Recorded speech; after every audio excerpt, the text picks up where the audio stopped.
ভোলার বোরহানউদ্দিনে পরকীয়া প্রেমের অভিযোগে এক নারী ও পুরুষকে জুতার মালা পরিয়ে ও মাথা ন্যাড়া করে নির্যাতনের অভিযোগ উঠেছে। এ ঘটনায় জড়িত 4 জনকে আটক করেছে পুলিশ। রোববার সকাল 11টার দিকে হারুনের হাট সংলগ্ন নতুন বাজারে এই ঘটনা ঘটে।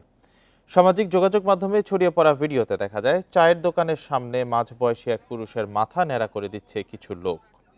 পাশেই নারীর গলায় জুতার মালা পরিয়ে দিচ্ছেন এক ব্যক্তি।